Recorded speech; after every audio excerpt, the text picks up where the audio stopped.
name is Chris. I serve as one of the pastors here. We're honored to have you with us today. We're jumping right into the message today as we are in the book of James. If you have your Bible, you could turn to James chapter 1 or in the Bible app. We're going to be in two simple verses that have so much to offer us today in verse 26 and 27. You know, I was thinking about this. In our life, we have so many indicators, don't we? Indicators that give us really, really important information. I think about our vehicles, right? In our vehicles, if there's no light on the instrument cluster, that's a really good thing. But what happens when that dreaded check engine light comes on, right? Hopefully it means that we have an issue and we need to look into what's going on with our vehicle. Just the other day, my son, we put some new brakes onto our car, and as he was pulling into our driveway, we heard this nasty squeal, brand new brakes and rotors. And what would it have been if I would have just said, oh, there's no big deal, it's just supposed to squeal, right? No, there's an indicator that tells us that there was something wrong. What had happened, the brakes seized onto the rotors, and we knew that there was a problem. I think of driving, right? Road signs or stop signs. Think about a green light. What does it mean? Go. And what about a red light? It means that we should probably stop, because if we go through the red light, there could be problems. Here in Utah, there could be problems if you wait too long on a green light too. I'm just giving you a heads up. How about our bodies? I mean, think about this. When we are tired or we're fatigued, what does our body tell us that we need? We need to rest or we need to sleep, right? How about when we're sick or we're feeling pain? Or how about when we're hungry? What does our body tell us? If you're like me, our stomachs begin to rumble. These are all indicators of things that need to happen in our life. And I was thinking about this as we were preparing for this message. What are the healthy indicators of our faith? You know, what is it that comes from our faith that shows that we are healthy in our relationship with Jesus, healthy in our religion? And what we're going to see today in the book of James is that he gives us a clear picture of what healthy religion looks like, what a healthy faith looks like, what a thriving relationship, the outpouring and the indicators of what that looks like. Did you know that our lives can be an indicator of our faith? Our lives can be an indication of who we serve. The way we behave can either point people to Jesus or can point people away from Jesus. And so as we have been digging into this series, we've seen James is really highlighting the important thing about our lives. They matter. And so today, James is going to address a problem really of self-deception. If you were here last week, we'll give you a little bit of context. Pastor Joel talked about the importance of not just being listeners of God's word, but to be doers of it, right? And the analogy that James was giving is if we just listen to the word and don't do it, we're deceiving ourselves. And so in that context, he's now going to dig a little bit deeper and give us these clear, healthy indicators of what a good, healthy faith looks like. Let's read it together today. James 1:26 says that those who consider themselves religious and yet do not keep a tight rein on their tongues deceive themselves, and their religion is worthless. Verse 27 says, religion that God our Father accepts as pure and faultless is this: to look after orphans and widows in their distress, and to keep oneself from being polluted by the world. Would you pray with me one more time today? Lord Jesus, we ask that you would challenge us today. Lord, that you would sharpen our hearts by the power of your word. And God, I pray that we would understand the importance of not only knowing you, but making you known in our life. So do what only you can do through the power of your Spirit and your word today. And it's in the name of Jesus we pray. And everyone said, amen. You know, I think what happens in our life, and if we're not careful, what we can do is we can go through the motions when it comes to our faith, right? And oftentimes this happens just coincidentally. Like, hey, I'm here on a Sunday, so I'm checking off the Sunday church box. Or I might be serving, and so that's a box that I'm checking off. I attend a city group, another thing that I'm doing to go through the motions of my faith. Or maybe it's that I do all of these things. And, you know, I think what happens is we oftentimes make religion and our faith all about us. A couple weeks ago, Joel shared a message on what true religion is, and it is what glorifies God versus what glorifies me. And so our faith isn't just a checklist of doing all of these good things and doing them repeatedly. Instead, our faith is more than just Sunday. Our faith is Monday through Saturday too. And so today, I think what we can do is we can pull three indicators, or really three things that will show us what a healthy faith and a healthy religion looks like. The first one is this. This is healthy communication. Now, much like I have been in the other messages that I've taught in this series, I think I need to be transparent with you. I shared a couple weeks ago that God somehow gave me the messages that really need to speak to me. And so this first point is one that really needs to speak to me. And it's the idea that our words matter. Our speech, what we say, how we say it, who we say it to, when we say it, really, really matters. James 26 says that those who consider themselves religious and yet do not keep a tight rein on their tongues deceive themselves, and their religion is worthless. This is a clear warning from James saying that how we speak, our communication, what we say, really, really matters. The Greek word here, I'm not going to say it because I know I'll probably slay it, but the Greek word for tight rein, what that means here is a picture of a bridle on a horse. Now, I don't really know much about horses. I know that a horse is my wife's favorite animal. I don't even know why a horse is my wife's favorite animal. But I was looking at this, and there's something really, really interesting. And the way that James speaks about this when it comes to controlling the tongue is super powerful. So if you know anything about a bridle, as I begin to look, it's all just fitted so perfectly. Right around the ears and on the nose and in the cheek and in the throat. But the most important thing that we see when it comes to a horse bridle is that little metal thing in there called a bit. And on the edge of that bit, if you follow the reins go where? They go to the person who is riding the horse. And so a person can control this massive animal with just the tugs of a rein. Pretty crazy, right?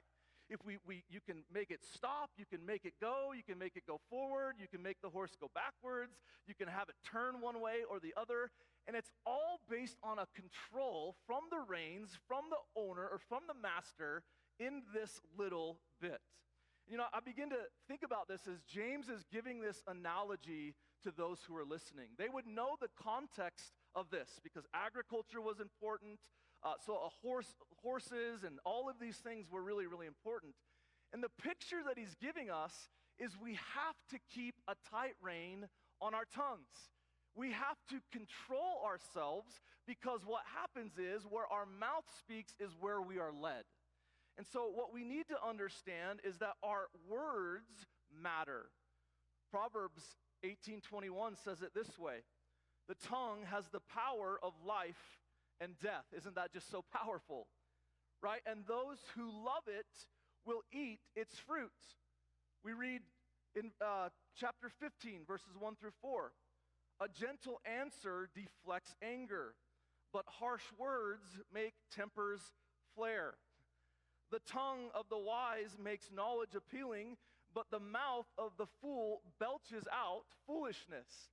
The Lord is watching everywhere, keeping his eye on both the evil and the good. And this, I think, is just so powerful that we need to understand in verse 4. Gentle words are a tree of life. A deceitful tongue crushes the spirit. You see, when we look at these things, Proverbs gives us additional warnings that our words matter. Like what we say can bring life, but it also can bring death. Right? How we say things, the way we talk, the way we communicate, things that we say can either point people to Jesus or it can point them away. And you know, I've just been so convicted in this in my own life. In our home, we like to joke around a lot. But sometimes the jokes become a little bit too much on the expense of someone else, right? And sometimes it becomes a little bit too crass, and And sometimes people have been hurt, and if you have a loving wife like me, she will tell you, your words matter. It matters. You see, I think what happens is we oftentimes maybe make it about us, or the fun is for us, but we don't really understand what it's doing to the other person. Our words can speak life, or they can speak death. Did you know that the average person speaks about 16,000 words a day? It's a lot of words, isn't it? If you're my daughter, it's probably more like 32,000 words a day. Love her to death. But it's a lot of words. And in those words, that is about a 64-page book. That's crazy. And if you do that in a week, it would be the equivalent of a 450-page book. In the matter of a month, we speak almost 500,000 words, the equivalent of a book the size of almost 2,000 pages. In 1 year, we speak 5,760,000 words. In over an average lifespan of, we'll say, 70 years, the average person speaks 403 million words. Isn't that wild?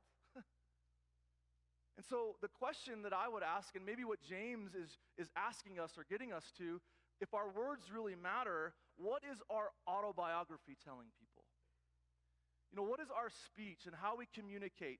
Who is it pointing people to? Is it bringing life, or is it bringing death? And so maybe as we look into this in our faith and in our religion and really healthy indicators in the world, in our relationships, can I reflect on these questions? Do I speak with integrity? Right? Do I hold my tongue? Am I honest and not deceitful? Do my words reflect the love of Christ in my life, in my marriage, in my workplace relationships? Am I careful with my speech to build others up? Or is it all about me? You know, what would our lives look like if we really made an effort to speak life into our families and into our relationships and into our workplaces, instead of the gossip, coffee talk, or the cunning words, or the tearing down? What if we were a people that exuded the love of God and had control, understood how much God loves us, and that it would overflow in all of our relationships in the way that we speak? I believe it could change everything. First indicator of true faith and true religion is healthy communication. The second indicator today that we see in James is selfless compassion. You know, we live in a world today, don't we, where our lives are really all about us. Really self-focused, really self-absorbed. Social media has made it to where we have to look the best, and we really have to put everything out there and look like everything's all together. We get so caught up in ourselves, in our priorities, in our events, and all of these things that we oftentimes forget that there's a world around us, don't we? And so what James is saying is he's saying that a healthy faith, an indicator of good, healthy, strong, vibrant religion, isn't that we're just checking boxes off or going through the motions or making it all about us. Instead, it's outward focused. It's others focused. First part of 127, religion that God our Father accepts as pure and faultless is this: to look after orphans and widows in their distress. You know, what James is saying is that living for ourselves is not conducive of being a healthy Christ follower. Do you see that here? When we make our faith and our religion all about ourselves and we don't care about the world around us, then we are missing the point on what honors the character and the nature of God. True religion, James says, is outward focused. It means that, yes, we have a relationship with God, but we really know Jesus and want to make him known to the world around us. And what he does is he gives us a picture of compassion that moves just beyond, hey, look, I feel sorry for orphans and widows or for the marginalized or for the outsider, but it moves me, it compels me to action. Healthy religion is outward focus. You know, again, I think the tendency is like, hey, I'm at church on a Sunday, I'm serving, I'm giving, I'm attending, and everything is good. But do we know that there is a world beyond ourselves that's hurting, that need to know the love of Jesus Christ, that their eternities depend on our relationship with him? So how do we meet the need? How do we do this? Well, here's what Jesus said. Jesus, as he's being questioned by the Pharisees and the religious leaders, the religious elite, and they're saying, hey, teacher, what's the greatest command? How can I be the best, most faithful follower of God? And they're trying to trick Jesus here. And Jesus says something. He goes back to the law and he says, love the Lord your God with all of your heart and with all of your soul and with all of your mind. But then he says something is equally as important. It's the first and greatest command to know Jesus, right? But something equally as important is to make him known to other people. You see, that's why we have our mission and our vision here at New City Church, to know Jesus with all of our heart, with all of our soul, with all of our mind. But something is equally important for us as a church, as followers of Jesus Christ, is to make him known to the world around us. That is the call of Jesus. And he says all the law and prophets hang on these two commandments. You see, what Jesus is getting to here, and what James is getting to here, is that when we know Jesus, he has every single part of us. He has every part of our life. And so when we begin to know Jesus intimately, it begins to change our behavior. And what it says, I love what Jesus says here. Notice how he doesn't say, hey, get really close to God, focus on yourself, and then go to others. No, what he says is, get close to God, and then love others as yourself. This is so important for us to see. And so, what's James getting at? Well, what's Jesus getting at? Well, what he's getting at is that we need to be the hands and feet of Jesus. And so what does God look like? What is the heart of God? Well, let's look at Psalm 145, 8 and 9. It says, the Lord is merciful, he's compassionate, he's slow to get angry, he's filled with unfailing love. The Lord is good to everyone. He showers compassion on all of his creation. This is God's heart for his people. He is slow to anger. He is merciful. He is compassionate. He cares about us. He showers his love and his compassion upon you and me. He is a father. He is our Father in heaven. And so what James is saying is, like, true religion, healthy faith is lived out. It's not just inward, it's outward. And what he does is he focuses on two specific groups of people, widows and orphans. And you might say, well, why does he do that? Why doesn't he just say do this with everyone? Well, I believe it's because James knows the heart of God. Because James, if he's looking in the Torah, we see over and over and over again God mandating care for those who are marginalized, care for the orphan and the widow. In the Old Testament law, there's a law called the gleaning law. I don't know if you've ever heard of this, but as people would farm, it was a requirement for them to leave excess grain for those who needed food. There are laws like that in place to show that God cares about those who are less fortunate. This theme shows itself to us in Psalm 68. Sing to God, sing praises to his name. Lift up a song to him who rides through the deserts. His name is the Lord, exult before him. And listen, this is the heart and the nature and the character of God. In verse 5, he is the father of the fatherless and protector of widows, is God in his holy habitation. Do you see what makes the heart of God? Do you see the heart of God in here? He's father of the fatherless and protector of widows, is God in his holy habitation. Deuteronomy 10, 17 through 18 says, for the Lord your God is a God of gods and the Lord of lords. He's great and mighty and awesome, who is not partial and takes no bribes. This is our God in verse 18. He executes justice for the fatherless and the widow, and he loves the sojourner, giving them food and clothing. Do we know the heart of God? Do we understand the heart and the nature of God and the character of God? And if so, what are we doing to show it? James again is saying, this is what will show it. That you love others, that you reach out to the widow and to the orphan in their distress. And notice how he puts that there, in their distress, because it is hard being a widow. It is hard being an orphan. It is hard being on the outside looking in. And James is saying you can meet the need. The prophet Isaiah, he says it this way: learn to do good, seek justice, help the oppressed, defend the cause of the orphans, fight for the rights of widows. This is the heart of our God. This is the call. This is the mandate that we have as a people and as a church, to not be so inward focused, but instead would we be a people that are outward focused, because that is what we are called to do. Now, I think it's even deeper than just widows and orphans and marginalized. Paul in Philippians says it this way. He says in verse 3, do nothing from selfish ambition or conceit. Isn't that so opposite of what the world tells us? What our culture tells us? It's all about you. You're number one. Do whatever you can to take care of you and your family. Set yourself up.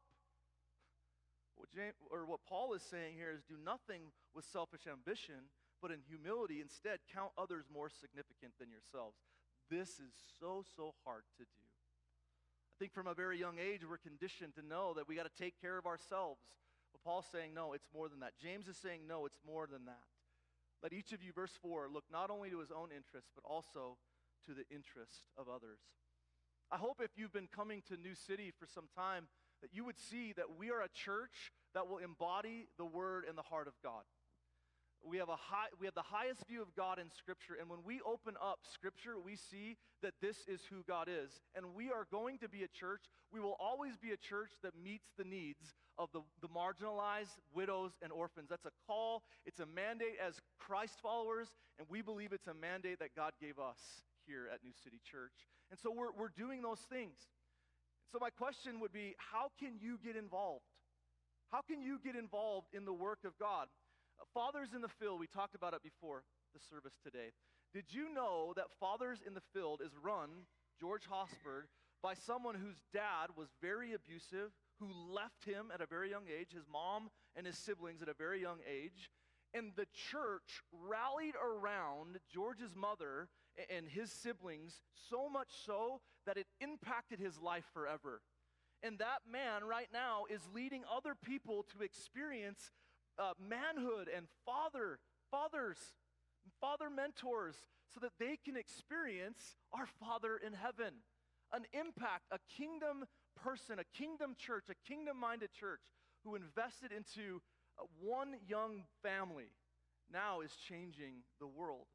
And that's why we do Fathers in the Field. How can you get involved with Fathers in the Field? Maybe you're a man in this room and you have time to show someone the love of a father like Clint and like George, to show them that there is healing for an abandonment wound. There is the ability for that young man to become a man who can then lead a family who he does not desert. And most importantly, that those young men could experience Jesus and have their eternity saved. If you're a man in here and you have time, you can make an impact on the kingdom of heaven that way. Maybe you're a woman. How can you get involved? Well, most of these young boys have mothers who are alone, single mothers. And so we have women on the team who actually help support the ministry and help support them. That's a way that you can get involved. Maybe it's that you know someone in your community. You know someone who is marginalized, or is a widow or an orphan, or has a single young man that they can come and experience this. Another way that you can get involved is here as a church, we serve a ministry called the Genesis Foundation Uganda. And this is where we take what we are talking about here on a local level and we do it globally. And this is a ministry that supports widows and orphans in Uganda. Much of them are riddled with AIDS, and they are impoverished, and they need support and love and care, and most importantly, they need Jesus. And so as a church, we team up with this foundation. One of our board members, deacon board members, and the financial director of our church, he is on the board of this ministry, and we are making a global impact. We do that financially, and you have the opportunity, specifically today, we'll talk more about it, but maybe you want to get involved. There are 3 widows and 9 orphans right now in Uganda that need the love of God. You can make a difference globally. We'll talk more about that afterwards today. There's another ministry that you might have heard of here locally that focuses in our community, and it's called City Reach. City Reach allows us as a church to be the hands and feet of Jesus, to go out and to be a light in the darkness, and to do things that show the community that Jesus loves them. Our youth group already went and did this at a place with Jordan and with Joe. And Joe has events lined up all through the year so that we can go out and be the hands and feet of God. Are we just sitting back, enjoying church on a Sunday, or are we stepping in and making an impact? Maybe today you're here in this room and you have the ability to help. You know, you have the ability to step in and help the widow or the orphan here. Maybe it's financial, maybe it's a skill. We have men that go and help those who are widowed in our church. Maybe you can talk to Pastor Sean, who heads up all of our care ministry, and say, hey, look, I want to get involved. Maybe that means that you look to the right and the left of where you're sitting, and you get to know those in our church, because we are the body of Christ, and we're called to meet the needs. There are so many ways for you to make a difference. We will be a church that cares enough to point these young people and these children and widows and orphans to Jesus. Why? Because it's more than just meeting a physical need. It's about meeting a spiritual need as well. Healthy communication, selfless compassion, and lastly today is this: unwavering character. Unwavering character. What does this mean? What does unwavering character mean? Well, this is what James says. James 1:27 says, and to keep one's self from being polluted by the world. James didn't say the pool analogy, but I will. So here's what I want us to see. We moved into a home, my wife and I, her grandfather, my mother-in-law. We had 4 generations in the house, and we got into this house. The house we got had a pool. And I was tasked to be the one that takes care of the pool. So let me tell you what I've learned about taking care of a pool. And the number one rule is this: find someone else to take care of your pool for you. Okay? So that you get. What happened early on is in our pool, we had this thing called, it's when a pool gets sick. I don't know if you've ever heard of this before. Literally, it's a term. And it goes from a really good, this isn't our pool, by the way, but it goes from a really good-looking pool to the one above. Now, how many of you want to jump in that pool and take a dip? No one, right? It's sick.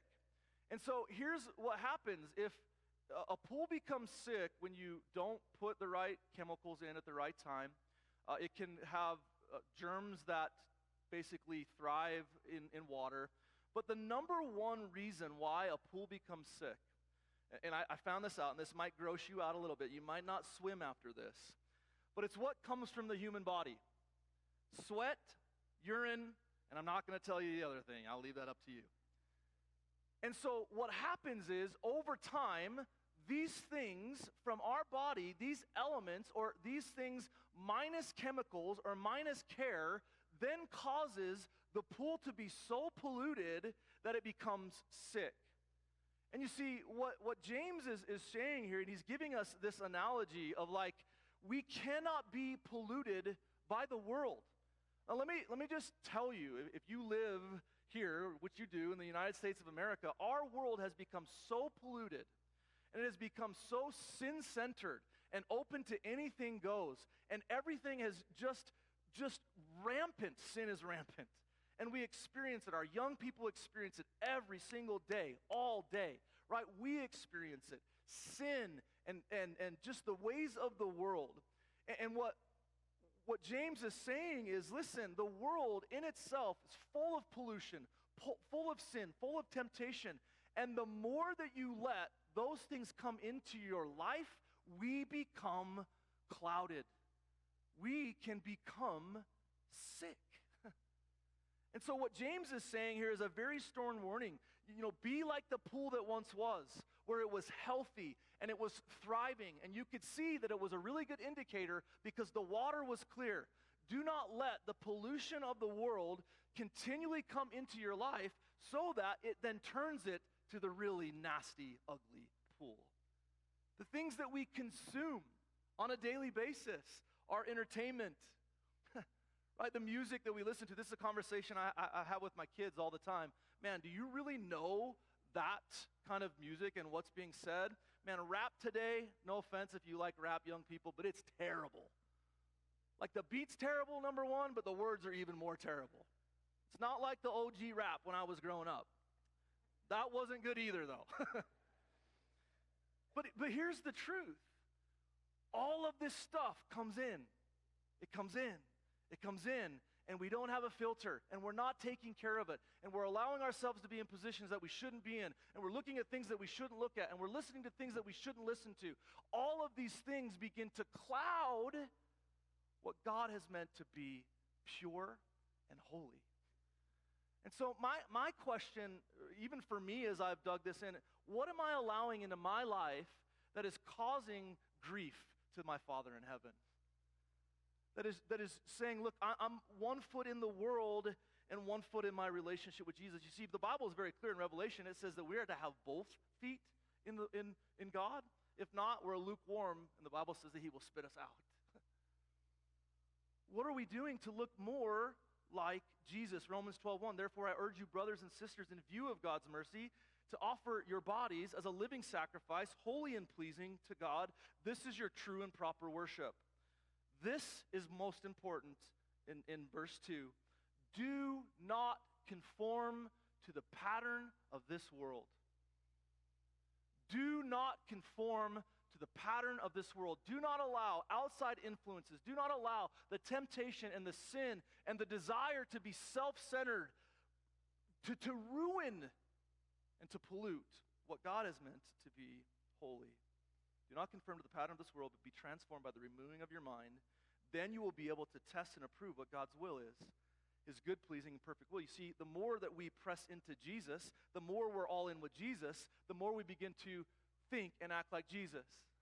You know, the Bible says, if you remember last week, Joel talked about the stages of our faith, right? Justification is when we are saved by faith alone, through Christ alone, and what he did on the cross. The Bible says that we are saved, and we are saved eternally. But then there's another process. It's called sanctification. And sanctification is the constant cleansing of all of the pollution in our lives. Do you understand that? It's that we allow the power of the Holy Spirit to convict us, to change us, to sharpen us through his word, to have people in our life that are like, hey, you need to change this area in your life. This is the working of the Holy Spirit. And when we do, friends, we become more like Jesus. That's the process. Jesus said it like this: you are the salt of the earth, but if salt loses its saltiness, how can it be made salty again? It is no longer good for anything except to be thrown out and trampled underfoot. Salt, it brings flavor, doesn't it? Well, if we're not living in a way that honors God, what use is our salt? He then goes on to say, you are the light of the world. A town built on a hill cannot be hidden. Neither do people light a lamp and put it under a bowl. Instead, they put it on its stand, and it gives light to everyone in the house. Friends, in the same way, let your light shine before others, not that they may say you good doing good deeds, but instead it would glorify our Father in heaven.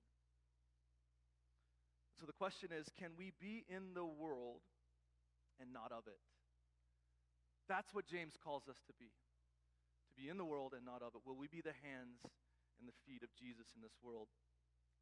I want to end with this story of a lady we'll call Jaja Ruth. Jaja means grandmother in Ugandan.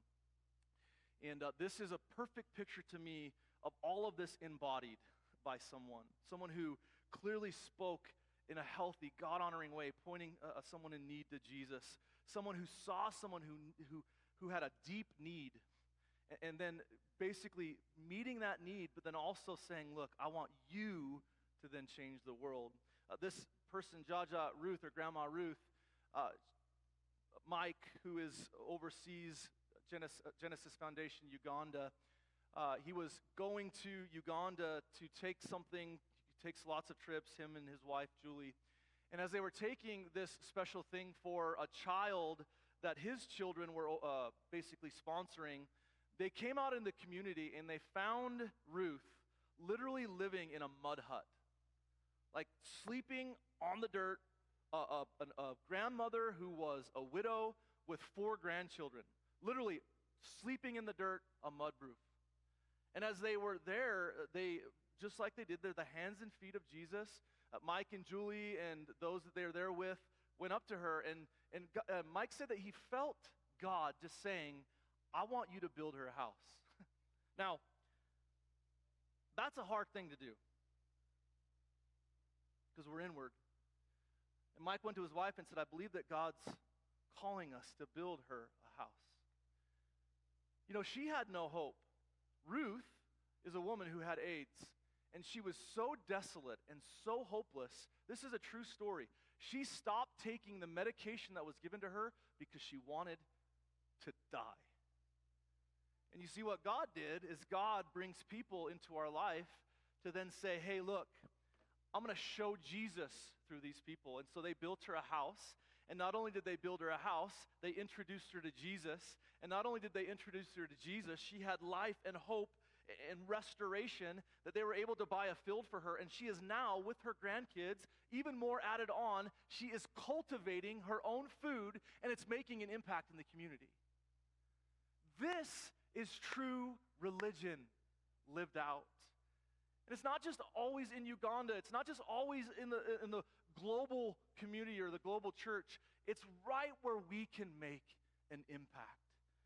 And friends, what does this story have to do with us? Well, if you're here today, you either were at one point an orphan of God, or you are right now.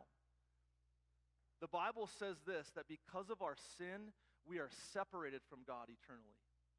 It means that we are apart from Him. Our Father in heaven, if we have unrepentant sin, if we have not said yes to the life-saving and life-changing sacrifice of His one true Son, Jesus Christ, on the cross, the Bible says that we are separated from Him. But here is how much your God loves you, that He gave His one and only Son, Jesus Christ, to die a death that we deserved, to live a life that none of us could live, holy and righteous. And He did that.